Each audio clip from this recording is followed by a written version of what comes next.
एक आदमी ने एक अग्नि फीनिक्स को पकड़ लिया और उसे राजा को भेंट करने का विचार किया। फीनिक्स ने बड़ी ही दयनीय मुद्रा में उस आदमी से प्रार्थना की कि वो उसे छोड़ दे। फिर अचानक फीनिक्स की आंख से एक गर्म आंसू टपक पड़ा। उस आंसू की गर्मी से आदमी के जूते जलकर छेद हो गए, लेकिन वो गुस्से में नहीं आया। उल्टा उसके भीतर दया उमड़ पड़ी और उसने फीनिक्स को बांधने वाली भारी लोहे की जाल को खोल दिया। फीनिक्स तुरंत खड़ा हो गया और फिर उसके पूरे शरीर में आग की लपटें उड़ने लगी। वो आदमी की ओर कृतज्ञता से देखता है और फिर अपने गर्मागर्म पंख फैलाकर आसमान की ओर उड़ जाता है। आभार स्वरूप फीनिक्स ने एक जलती हुई पंख उसे सौंप दी और वादा किया कि जब भी वो संकट में होगा वो इस पंख के जरिए फीनिक्स को बुला सकता है। लेकिन जब आदमी फीनिक्स को राजा तक नहीं ले जा सका तो राजा ने उसे धोखा देने के आरोप में मौत की सजा सुना दी।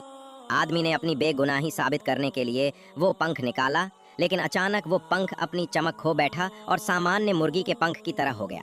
राजा को लगा कि आदमी उसका मजाक उड़ा रहा है, इसलिए उसने तुरंत जल्लाद को सजा पूरी करने का हुक्म दिया। जैसे ही तलवार गिरने ही वाली थी, वो गिरा हुआ पंख फिर से जलने लगा। उसी क्षण आकाश में आग की एक छाया दिखाई दी।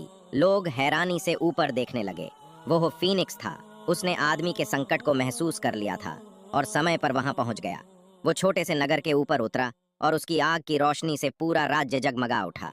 तब सबने मान लिया कि सच में वो आदमी फीनिक्स का स्वामी है और उसे एक नायक के रूप में सम्मान दिया गया। राजा ने मजबूरी में उसे पद और सम्मान तो दिया, लेकिन भीतर ही भीतर उससे जलने लगा। अब जब एक चाल नाकाम रही तो राजा ने एक और योजना बनाई। उसे एक ऐसा कार्य सौंपा जिसे पूरा करना असंभव था। बर्फ में सोए एक रहस्यमय योद्धा को जगाना